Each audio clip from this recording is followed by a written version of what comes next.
अस्सलामुअलैकुम, मेरा नाम आदिल रईस है और मैं एक इंडिपेंडेंट फिल्म मेकर हूँ। आज मैं बात करता हूँ अपने 600D टू लुमेक्स S1 पैनासोनिक का कि मेरा सफ़र वहाँ से यहाँ तक कैसे रहा और मेरा इरादा क्यों बदला अपने कैमरे को अपडेट करने को। दौर बदलता गया, दौर के साथ साथ हमारे जो कैमरे हैं, जो हमारा डिजिटल चीज़ें हैं वो सारे अपडेट हो गए। लाइक हमारे सेल फोन्स हो गए। हमारे सेल फोन के अंदर अभी नए नए जदीद उन्होंने कैमरे के ऑप्शंस डाले हुए हैं, जैसे कि आप DSLR भूल जाओ, आप मोबाइल से अब स्लो मोशन बनाओ, ये गाना, बहुत सी चीज़ें बताई गई हैं। वैसे हमारा जो मेन मुद्दा है वो ये है कि हमने अपना कैमरा अपडेट क्यों किया। क्योंकि सबसे पहले अगर मैं बात करूं 600D की, तो 600D में सबसे पहले जो नया नया DSLR आया था उसके अंदर जो हमें वीडियो के ऑप्शन उसमें मिले थे हमें, जैसे कि 1080 के अंदर हम 24 फ्रेम 25 फ्रेम में हम लोग रिकॉर्डिंग करते थे। और जैसे कि हम लोग बात करें स्लो मोशन की, उस वक्त हम लोग 600D में 16 फ्रेम पर सेकेंड शूट करते थे 720 रेजोल्यूशन में, जो चाहे हम जितना भी चाहे उसको खूबसूरत बनाने की कोशिश करें, लेकिन वो रिज़ल्ट जैसा था वैसा ही हमें एज इट इज़ एडिट के बाद मिला। बस ये था हल्का फुल्का थोड़ा सा फ़र्क था उसकी क्वालिटी में। और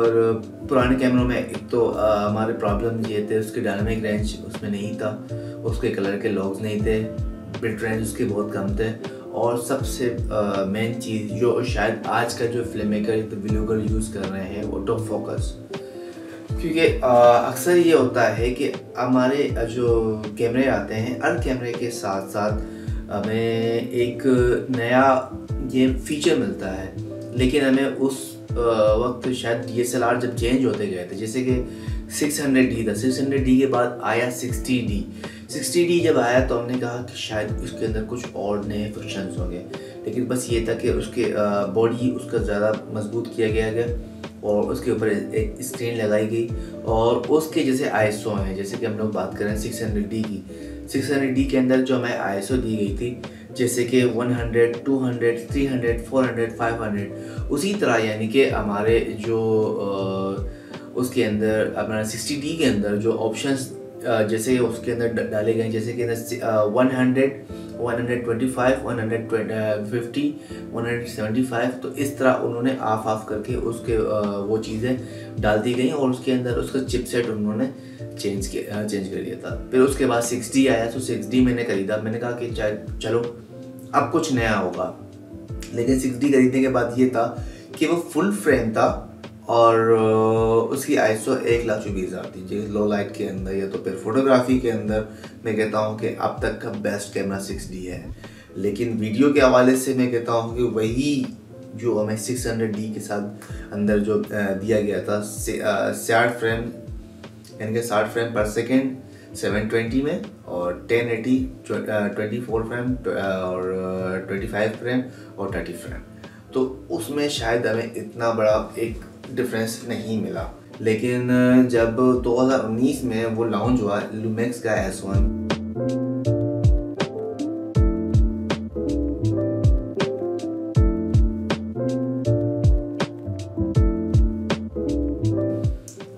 उसके फंक्शन देखे, उसके मैंने फीचर्स देखे, मैंने कहा कि यार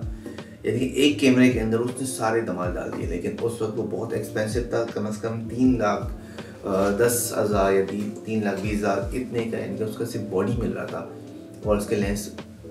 उससे ज़्यादा महंगे थे। लेकिन एक शौक़ था, करना है, लेना है, सो वो परचेज़ कर लिया हम लोगों ने। मैं गया गोल्डन कैमरा यूसुफ भाई के पास, वहाँ पर से मैंने परचेज़ किया। और परचेज़ करने के बाद जब मैंने उसको लिया और उसके अंदर उसके फंक्शंस देखे, मैं बिल्कुल वहीं पे था और वहाँ का जो मालिक है उसका नाम भी अदील है, तो उनसे मैंने रब्ता किया कि यानी कि जो हमें और वीलो के ऑप्शंस मिल रहे हैं 10 बिट के मिल रहे हैं, तो इस कैमरे में उस वक्त वो शामिल नहीं थे।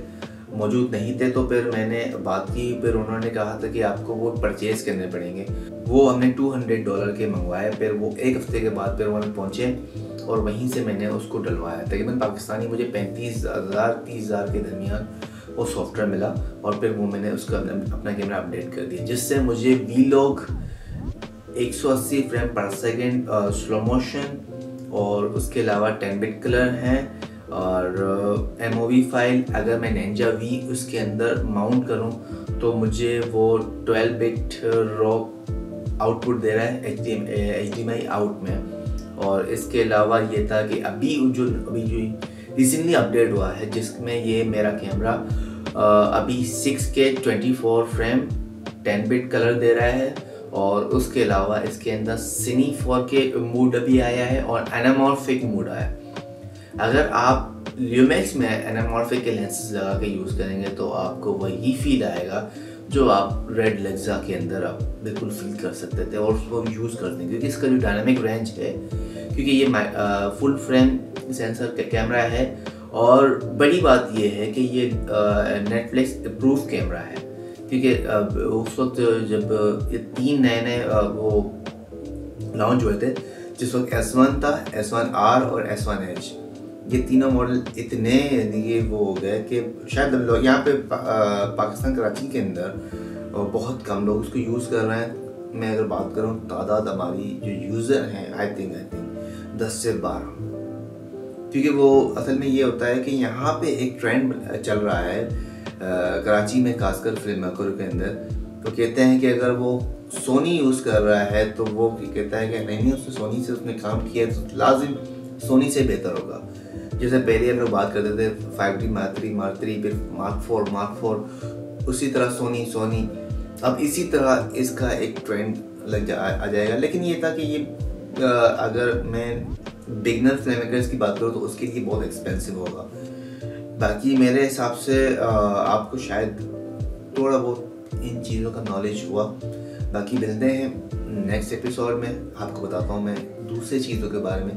कि हम दूसरी चीज़ें जैसे कि लाइक मोबाइल फ़ोन से वीडियोस, मोबाइल फिल्म मेकिंग और एडिटिंग के कलर ग्रेडिंग के हवाले से भी हम लोग शायद इसके बाद बात कर सकते हैं। शुक्रिया।